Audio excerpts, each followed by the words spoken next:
დღევანდელი გადაცემა მინდა დავიწყოთ აი ამ ვიდეოთ. მოგვიყევით რა პროექტების განხორციელებას გეგმავთ. რაც შეეხება ჩვენ მიზნებს და ესენია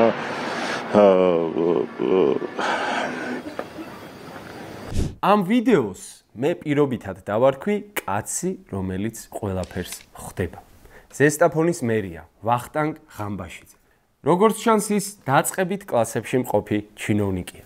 ტყუილების თქმას ისე, რომ ეს არ შეგეტყოს, დიდი ოსტატობა სჭირდება.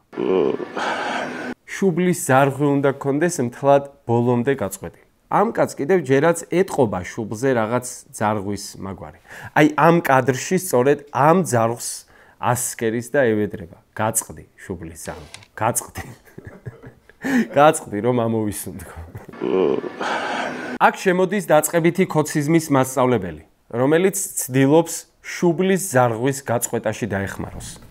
დიახ, რა არის ყველაზე მნიშვნელოვანი ამ შემთხვევაში, რომ ვისაუბროთ ის პროექტები, რომელსაც მერობის არჩევის შემთხვევაში თქვენ განახორციელებთ? ერთი კვირის წინ ჩავატარეთ ესაფონლობა, სადაც არა უშავს, ვახტანგ. თქვენს კლასში სულ ოროსნები არიან. აი, ვლადიმერ ხინჩეგაშვილის გვერდით ამერხზე დაჯექით. გაუგებთ ერთმანეთს.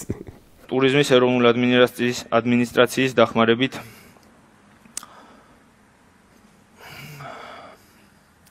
აგროტურისტული კონტენციის კვლევა. უკაცრავად ნამდვილად ცოტა ავღელვდი ამდენ ხალხს რო უყურებთ და ესეთ საპასუხისმგებლო საქმეს რო დავადექით და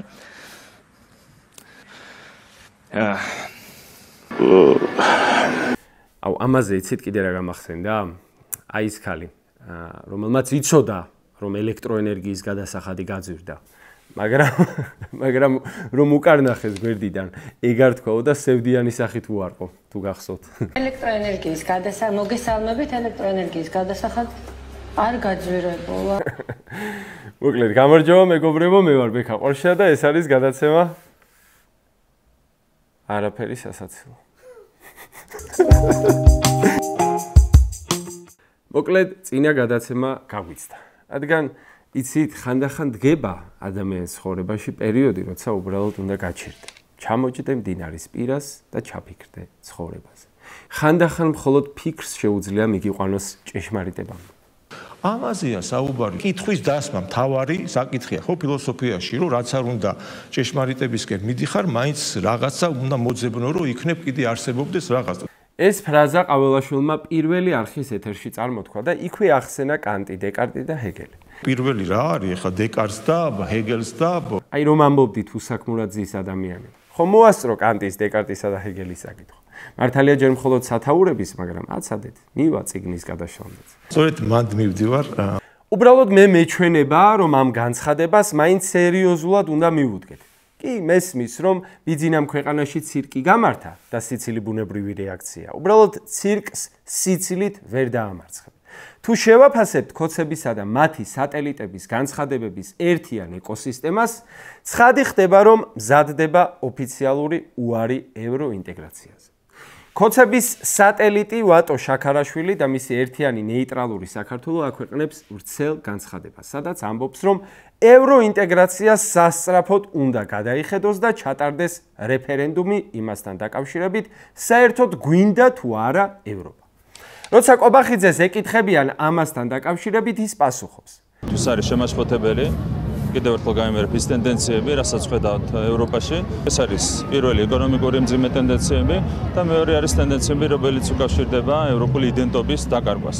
და ეს არის სრულიად მიზანმიმართული პროცესი, რომელიც გარედან არის ევროპისთვის თავსმოხვეული. სტატისტიკა ყველაფერზე მეტყველებს, სტატისტიკა არის დამძიმებული ბევრი მიმართულებით. თუ როგორ უნდა დაუპირისპირდეთ ამ ტენდენციებს, ამაზე ხელისუფლება მიიღებს გადაწყვეტილებას. ყველაზე ღიად ამაზე მაინც გოგა ხაინდრავამ ილაპარაკა. როგორც ირაკლი კაკაბაძე იტყო და ბატონი ხუინდრავა. უნდა ამოვიღოთ ეს სამარცხვინო მუხლი ორი, რომ მივდივართ ევროკავშირში და ნატოში. არანაირ ევროკავშირში და ნატოში ჩვენ არ მივდივართ და ეგ არაფერი არ გვესაქმება. ჩანს კადრში? ჩანს, მეც ასე უკვე. უთხრა დედის ტრაკი. და ამ ყველაფერს ზემოდან ემატება ყაველაშვილის ფილოსოფია. რაც არ უნდა ჭეშმარიტებისკენ მიდიხარ, მაინც რაღაცა უნდა მოძებნო, რომ იქნებ კიდე არსებობდეს რაღაც. ქოცურიდან ქართულზე რომ ვთარგმნოთ, მისი ფრაზა ჟღერს ასე. დიახ, 30 წელიწადია ევროპისკენ მივდივართ, როგორც ჭეშმარიტებისკენ, მაგრამ იქნებ კიდევ არსებობს რაღაცა. მაგალითად, რუსეთი. აღარც არის დასამალო. და იმისთვის, რომ ასეთი ისტორიული ანტიეროვნული ნაბიჯი გადადგა, იმისთვის, რომ ქვეყანას ოფიციალურად უთხრა უარი ევროპულ მომავალზე, ერთი რამ გჭირდება. უნდა იყო დარწმუნებული, რომ ქუჩაში ამის გასაპროტესტებლად აღარავინ გამოვა. უნდა გატეხო წინააღმდეგობის ხერხემალი. და აი აქ შემოდის სცენაზე 4 ოქტომბრის მოვლენები. იმისთვის, რომ გავიგოთ რეჟიმის დღევანდელი თავდაჯერებულობა, ან საერთოდ რაზე დებს ფსონს, ჯერ უნდა გავაანალიზოთ რა წააგო და რა მოიგო ივანიშვილმა იმ დღეს. სხვათა შორის 4 ოქტომბრამდე ძალიან საინტერესოდ გამოჩნდა ფენომენი, რომელსაც მე ქოცურ ქვეცნობიერს, ანუ ქოცნობიერს უწოდებ. ბუნებრივია, რომ რაღაცა კოლოსალური ცვლილებების შიში ოცნებაშიც იგრძნობოდა და ქოცნობიერად საკუთარი პარტიის ღალატიც კი დაიწყეს. მიხეილ სააკაშვილმა ისაუბრა ყველა ეროვნულ საკითხზე, მათ შორის საქართველოს ტერიტორიების, საქართველოს ახლა სერიოზულად მოიქცეს. მიხეილ სააკაშვილი არის არჩეული საქართველოს პრეზიდენტი, ის არის ლეგიტიმური. თქვენი პრეზიდენტი არის თუ არა მიხეილ სააკაშვილი? ანუ არ ხართ ამ ქვეყნის შვილი. კარგად ძანდებოდი. არ არის ახლა პრეზიდენტი, ალბათ გახსოვს. კი ბატონო. აი ასეთია ამ ხალხის ბუნება. შიგნით მიძინებულ მდგომარეობაში მათში იმალება ნაციც, ლიბერალიც, კომუნისტიც, მონარქისტიც, ანარქისტიც, რწყილიც, ჭიანჭველაც, რა ვიცი, ყველა. ხო და როცა კუდუსუნით გრძნობენ საფრთხეს, აი მან ხდება მოკლე ჩართვა და ასეთი სიმპტომებით გამოიხატება. როგორ შეიძლება საერთო ჯამში შეფასდეს წლევანდელ ასამბლეაზე მიხეილ ყაველაშვილის გამოსვლა? მე ახლა არ შევაფასებ თავად 4 ოქტომბრის აქციას. მან ოპოზიციურ სპექტრში დიდი განხეთქილება გამოიწვია და ეს სალტე მტკივნეული სასაუბრო თემაა. დღეს მინდა სხვა კუთხით შევხედოთ. რა მოიგო რეჟიმმა ამ მოვლენებით?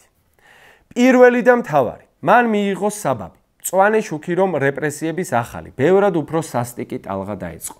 ათონელის რეზიდენციასთან მომხდარი შეტაკებების კადრები, მიუხედავად იმისა, ვინ დაიწყო, მათთვის გახდა იდეალური გამართლება იმისათვის, რის გაკეთებასაც ისედაც აპირებდნენ ამის გარეშე. მეორე, ბიძინა ივანიშვილმა მიიღო ახალი მძევლები. 4 ოქტომბრის შემდეგ დააკავეს 40-ზე მეტი ადამიანი. მათ ბრალა წაუყენეს წარმოუდგენლად მძიმე მუხლი, სტრატეგიული ან განსაკუთრებული მნიშვნელობის ობიექტის ხელში ჩაგდების მცდელობა. ამ ბრალდებით დააკავეს აქციის ორგანიზატორებიც. ეს აძლევს რეჟიმს ახალ სავაჭრო ბერკეტებს და საზოგადოებაში შიშის დასათეს ახალ წყაროს. მესამე, ივანიშვილმა მიიღო იურიდიული ნიადაგი საბოლოო მიზნისთვის. ეს დაკავებები ქმნის საფუძველს, რომ დაიწყოს საუბარი კოლექტიური ნაცმოძრაობის აკრძალვაზე. ახლა ისინი ამბობენ, აი ხომ ხედავთ, ესენი უბრალოდ ოპოზიციური პარტიები კი არა, სახელმწიფო გადატრიალების მცდელობაში მონაწილე ორგანიზაციები არიან. ეს არის არაპირველი, მაგრამ ყველაზე რადიკალური ნაბიჯი ერთპარტიული მმართველობისკენ. ჩვენ იმედი გვაქვს, რომ 2008 წლის არჩევნებს ჩვენი ქვეყანა შეხვდება გაჯანსაღებული პოლიტიკური სპექტრით. არა ამ სიმახინჯით, ამ ლელოს გახარიას ჩათვლით, ნაცები ახალი სხვა პარტიებზე აღრლაბარაკობ, არც ერთი უცხოელი აგენტი აღარ უნდა დარჩეს ქართულ პოლიტიკაში. ეს ყველაფერი იქნება თითოეული პარტიის მიმართ დასაბუთებული ჩვენს სარჩელში და შემდეგ დავალოდებით, რა თქმა უნდა, საკონსტიტუციო სასამართლოს გადაწყვეტილებას. და მეოთხე, ივანიშვილმა მიიღო გახლეჩილი, დემორალიზებული და ერთმანეთთან მოკამათე ოპოზიცია. სანამ რეჟიმი ძალაუფლებას იმყარებდა, ოპოზიცია იმაზე კამათობდა, თუ ვისი ბრალი იყო მომხდარი. ეს იყო სტრატეგიული საჩუქარი ბიძინა ივანიშვილისთვის. ამაზე ოცნებობდა ეს კაცი. ასეთ დაპირისპირება და დაკნინებული და დამახინჯებული საზოგადოება ძალიან იოლია გამოიყენო, სადაც გინდა და რაშიც გინდა. ასე რომ, ბიძინას პერსპექტივიდან 4 ოქტომბერი იყო უდიდესი წარმატება. ოღონდ მგონია, რომ ბიძინას ეიფორია დიდხანს ვერ გასტანდა. მგონია კი არა, დარწმუნებული ვარ ამაში. რადგან მან კარგად იცის, მისი მთავარი ოპონენტი არ არის არც პაატა ბურჭულაძე, არც ლევან ხაბეიშვილი და არც ოპოზიციის რომელიმე ლიდერი. მისი მთავარი ოპონენტი ის 100,000-ობით ადამიანია, რომელიც იმედის პატარა გაკრთობაზეც კი გამოდის გარეთ და ავსებს ქუჩებს. ისე ბიძინა ივანიშვილზე სულ მახსენდება ნიკოლაი გოგოლის ნაწარმოების მკვდარი სულების მთავარი გმირი ჩიჩიკოვი. ბოროტი გაიძვერა ცინიკოსი, რომელიც რუსეთის სხვადასხვა პროვინციაში მოგზაურობს და ადგილობრივ თავადებს თავაზობს, რომ მათგან იყიდოს ახლად გარდაცვლილი გლეხები, მკვდარი სულები, რომლებიც სანამ ახალი საყოველთაო აღწერა არ ჩატარდება, სახელმწიფო რეესტრებში ჯერაც ცოცხლებად არიან რეგისტრირებულები. ჩიჩიკოვის მიზანია ამ მკვდარი სულების მეშვეობით თავი მდიდარ მიწათმფლობელად წარმოაჩინოს და შემდეგ ამ ქონებით სახელმწიფოსგან დიდი სესხები აიღოს. ბიძინა ივანიშვილი პავლო ჩიჩიკოვზე ბევრად ბოროტი კაცია. ის ცდილობს ცოცხალი ადამიანები გვაქციოს მკვდარ სულებად, რომ ამით მერე მატერიალური ხეირი ნახოს. მკვდარი ვერ მეტყველებს, ვერ მოქმედებს, არც რამეზე უჩნდება პროტესტი. რაც უფრო მეტი ასეთი მკვდარი სული ეყოლება ქვეყანაში, მით უფრო მეტად გაღლეთს ქვეყნის ბიუჯეტს, მით უფრო მეტ დოვლადს დააგროვებს. ხმის ამომღები კი არავინ იქნება, რადგან როგორც ზემოთ აღნიშნეთ, მკვდრები არ მეტყველები. საზოგადოების რაღაც ნაწილის სოცხლად მუმიფიცირება კი მოახერხა. ყველაზე მძიმე ხვედრიაც შეიძლება მათ, მაგრამ მათ ეს მოსწონთ ეს. მაგრამ დიდი ნაწილი ჯერაც უარს ვამბობთ ხელი მოვაწეროთ კონტრაქტს, რომლის მიხედვითაც მკვდრებად გამოცხადდებით. და რა უნდა ქნას ბიძინა? გაგვყაროს. სწორია. ეს ხალხი ქვეყნიდან ძალით უნდა გაუშვას. ეს ბოროტი ძალა გაუშვათ. სახიფათოა. კაი, დაუშვათ რაღაც ნაწილი წავიდა. სხვებს რას უშვები? 100,000-ობით საკუთარ მოქალაქეს. ყველას ხომ ვერ დაიჭერ. ციხეები ისედაც სავსეა, ამიტომ რეჟიმს აქვს ორ ნაწილიანი, გრძელვადიანი გეგმა. გეგმის პირველი ნაწილი იძულებითი ემიგრაცია. გეგმა ასეთია: შენ ქმნი ქვეყანას, სადაც მომავალი არ არის. ანადგურებ განათლების სისტემას, ქმნი ეკონომიკას, სადაც წარმატების ერთადერთი გზა კორუფციაზე და ნეპოტიზმზე გადის. კეტავ კარს ევროპისკენ, რომელიც იმედისა და შესაძლებლობების მთავარი წყაროა. შენ ქმნი შიშის, უიმედობისა და უპერსპექტივობის მუდმივ განცდას. მთელი გუნდი ქართული ოცნების არის მომართული, გამკაცრებული, გააგრესიულებული. ყველაზე აქტიური, ყველაზე განათლებული, პროდასავლური ადამიანები, სწორედ ის ხალხი, რომელიც ქუჩებს ავსებს, ალაგებს ჩანთებს და მიდის. მიდიან იმ ქვეყნებში, სადაც მთავრობა მათ განადგურებას კი არ ცდილობს, არამედ პირობებს უქმნის. ეს არის ჩუმი, უსისხლო წმენდა. ოღონდ ეთნიკური ნიშნით კი არა, არამედ იმედისა და თავისუფლების სურვილის ნიშნით. და გეგმის მეორე ნაწილი, მათთვის, ვინც რჩება. დიდი აპათია. გეგმის ამ ნაწილის მიზანია დაგვარწმუნოს, რომ ბრძოლას აზრი არ აქვს. ვიდიან ბაბაკში უზარმაზარ ენერგიას ხარჯავენ, ზარალდებიან, ზოგი 2 დღით მიდის, ზოგი 1 კვირით მიდის ეხლა სამ ახალგაზრდებს უწევს დაპატიმრებას. ზოგს პატარა ტრამვა აქვს, ზოგს უარესი ტრამვა აქვს. ზოგი წლობით იხდის და კიდევ ბევრს მოუწის მოხდა, მაგრამ თავგანწირულად მიდიან. შენ იჭერ პროტესტის ლიდერებს აბსურდული ბრალდებებით, აჯარიმებს სტუდენტებს კოლოსალური თანხებით, უშვებ ძალადობას ქუჩაში და პროპაგანდით არწმუნებ ხალხს, რომ ისინი არიან პატარა, იზოლირებული ჯგუფი, უცხო ქვეყნის აგენტები. მიზანია ადამიანები ისე დაღალო, ისე შეაშინო, ისე დააყენო იმედგაცრუების ზღვარზე, რომ საბოლოოდ ხელი ჩაიქნიონ და საკუთარ პირად ცხოვრებაში ჩაიკეტონ. და იმ მომენტში, როცა ამას მოსახლეობის უმრავლესობა იტყვის, რეჟიმი საბოლოოდ გაიმარჯვებს. ასე რომ ერთი შეხედვით 4 ოქტომბერს ბიძინამ ტაქტიკურად მოიგო, მაგრამ სტრატეგიულად მან დაიწყო წაგება. და რატომ? იმიტომ რომ მთელი მისი გეგმა ხალხის გაძევება და დაშინება დგას ერთ უზარმაზარ, ფუნდამენტურ შეცდომაზე. მას საბჭოთა აპარატში კი სიჯიუტით ისევ ჯერა, რომ ეს უზარმაზარი საპროტესტო მოძრაობა მართულია, რომ სადღაც არსებობს ცენტრი, გლობალური ომის პარტიის შტაბ-ბინა და თუ ლიდერებს დაიჭერ, მოძრაობა მოკვდება. მართლა ასე გონია? და კოორდინაცია სამისას რა თქმა უნდა აკეთებს ჩვენ რასაც ვეძახით გლობალური ომის პარტიას, მებატრონებს ჩვენი თავანდელი ოპოზიციის, რა ვიცი, მეჩვენება შეიძლება ვიღაცამ თქვას მაინც რომ მოჩვენებები მაქვს ახლა ეს. ამ კაცმა ვერ გაიგო, რომ ის ებრძვის არა პოლიტიკურ პარტიას, მით უმეტეს გლობალურს, არამედ ქართულ სახალხო მოძრაობას. მესმის რომ ასეთი სენტიმენტი უკვე ბევრჯერ გაჟღერდა, მაგრამ მოდი ობიექტურად შევხედოთ სიტუაციას. რაზე გააკეთა ბიძინამ გათვლა და რა რაციონალში მოქმედებს იგი. იმისთვის რომ გავიგოთ მისი დღევანდელი რეპრესიები, უნდა გავიგოთ მისი საგარეო პოლიტიკური ფსონი. ამისთვის კი ერთი ამბავი უნდა მოგივყეთ. 2025 წლის თებერვალში, როცა ტრამპმა დაიკავა ანტიუკრაინული პოზიცია რუსეთში, ნოვოსიბირსკში ახალშობილს დაარქვეს ტრამპ ვლადიმიროვიჩი. ეს ამბავი ძალიან მახალისებს, რადგან მას შემდეგ ტრამპმა და პუტინმა იჩხუბეს. შერიგდნენ, ისევ იჩხუბეს, შერიგდნენ, ისევ იჩხუბეს. მე კი სულ იმ ბავშვის მშობლებზე ვფიქრობ. თუ სახელს გადაარქმევ, ვაი თუ ისევ შერიგდნენ. თუ არ გადაარქმევ, ვაი თუ ისევ იჩხუბ. ივანიშვილმა თავისი მთელი პოლიტიკა ზუსტად ამ რუსი მშობლების ლოგიკით ააგო. მან დადო ფსონი, რომ ტრამპი და პუტინი საუკუნო მეგობრები იქნებიან, ხოლო საქართველო ამ ანტიდემოკრატიული ალიანსის დანამატი. მაგრამ როგორც ჩანს, ტრამპისა და პუტინის დამეგობრება განუსაზღვრელი ვადით გადაიდო.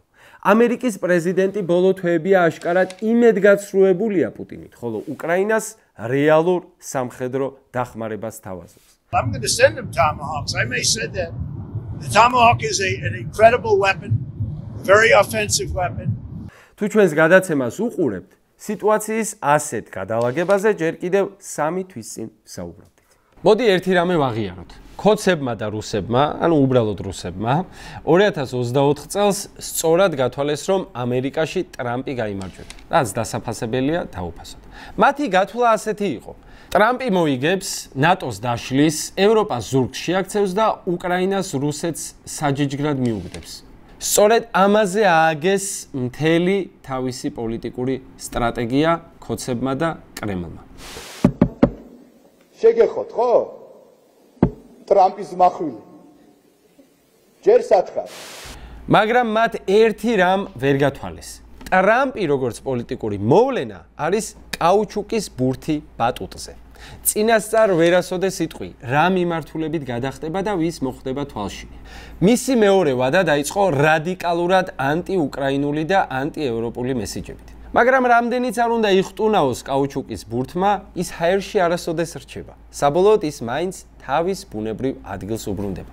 ტრამპის შემთხვევაში ეს ბუნებრივი ადგილი არის რეალობა. და ეს რეალობაა, რომ კგბ-შნიკური რუსეთი ვერასოდეს იქნება პროამერიკული.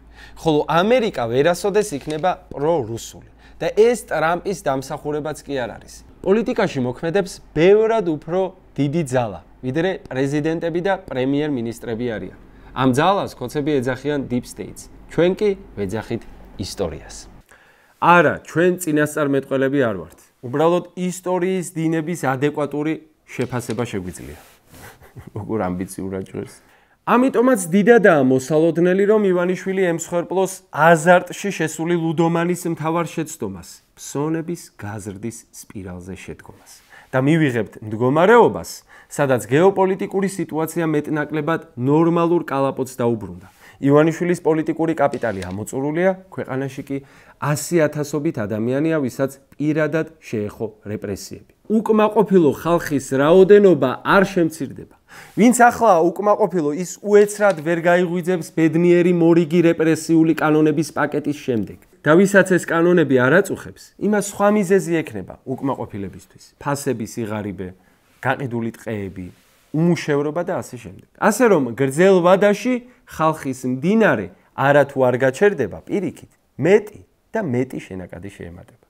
ხშირად გვიხსენებია ფრაზა, არ გაჩერდება ხალხის მდინარე, მაგრამ რას ნიშნავს ეს სინამდვილეში? ეს ნიშნავს, რომ სახალხო მოძრაობა არ არის შენობა, რომელიც შეგიძლია დაანგრიო, ამ პოლიტიკური პარტია, რომელიც შეგიძლია აკრძალო. ის ბუნებრივი ძალაა. ის გავს მდინარეს, რომელიც 1000-ობით პატარა უხილავი წყაროდან საზრდოობს. შენ ვერ დაბლოკავ ყველა წყაროს, მდინარე ყოველთვის იპოვის გზას. და ზუსტად ის ეჭვი და ორჭოფობა, რომელიც შეიძლება ახლა შენ გქონდეს, ვაი თუ ეს მდინარე დაშრეს. გქონდა ილია ჭავჭავაძესაც, როცა ის საქართველოში ბრუნდებოდა. შეგახსენებთ ცნობილ შეპირისპირებას, თერგისა და მყინვარწვერის. და ილიამ გააკეთა არჩევანი. მან აირჩია ქაოტური, ცოცხალი მდინარე და არასტაბილური, მკვდარი მყინვარი. იმიტომ რომ მას ესმოდა ფუნდამენტური ჭეშმარიტება. დინარე შეიძლება დავიწროვდეს, დროები დაშრეს, აიმღვრეს და ასე შემდეგ, მაგრამ ეს ყველაფერი ცოცხალი პროცესისთვისებაა. საკმარისია ერთი წვიმა, რომ კალაპოტი ისევ აივსოს. ერთ საინტერესო ისტორიულ ანალოგიას მოგიყვებით. როცა სპარსეთის მეფე კიროს დიდი მდინარე დიალასთან მივიდა, მისმა ერთ-ერთმა ცხენმა წყალში შესვლა სცადა და დაიხრჩო. განრისხებულმა კიროსმა ბრძანა დაესაჯათ მდინარე. მან თავისი ჯარი ორად გაყო და მთელი ზაფხული ათხრევინა 360 არხი, რომ მდინარე დაეშრო და დაესოსტებინა. სიმბოლურია, რომ კიროს დიდი მალევე მტკვარ არაქსის მიდამოებში დაიღუპა, ხოლო მის მიერ დასჯილი მდინარე დღესაც მშვენივრად მოედინება. მინი დიქტატორი ბიძინაც წამდაუწვომ ამას ცდილობს, ბუნებრივი პროცესების დამორჩილებას. ხან ხეების გადარგვა გადმორგვით, ხან კი ხალხის მდინარის დაგსაქსვით. ყოველი დაჭერა, ყოველი ჯარიმა, პროპაგანდის ყოველი ნაწილი, რომელიც ჩვენს დაყოფას ცდილობს, არის ერთი ახალი არხი, რომელიც თითქოს და მდინარეს აშრობს. ის თხრის ასობით პატარა არხს იმ იმედით, რომ პროტესტის დიდ მდინარეს პატარა, უსუსურ გუბეებად აქცევს. მაგრამ მასზე 1000-ჯერ ძლევამოსილ მმართველებს არ გამოსვლიათ ეს. არ გამოუვა არც ბიძინას. და ვერ დავიჯერებ, რომ ამას სადღაც გულის სიღრმეში თავადაც არ ხდება. მისი მთელი სტრატეგია ბლეფია. ხოდა მთავარია ჩვენ არ დავიჯეროთ იმისი, რისიც ივანიშვილს თავადაც არ სჯერა. გამოსავალი ყოველთვის არსებობს. ამიტომაც ვიყოთ იმედიანად და არ დაგვავიწყდეს ანტიკური სიბრძნე. რომ რაც არ უნდა ჭეშმარიტებისკენ მიდიხარ, რაც არ უნდა ჭეშმარიტებისკენ მიდიხარ, მაინც რაღაცა უნდა მოძებნო, რომ იქნებ კიდე არსებობდეს რაღაცა. მოკლედ ეს იყო გადაცემა არაფერი სასაცილო. მადლობა რომ გვიყურეთ. აქვე გეტყვით რომ გამოგვიწეროთ, დაგვალაიქოთ, დაგვიკომენტაროთ. ჩვენ ყველაფერს გკითხულობთ. გვანუგეშეთ, ჩვენს განუგეშეთ. რაღაცა იქნება. შევხვდებით შემდეგ კვირას.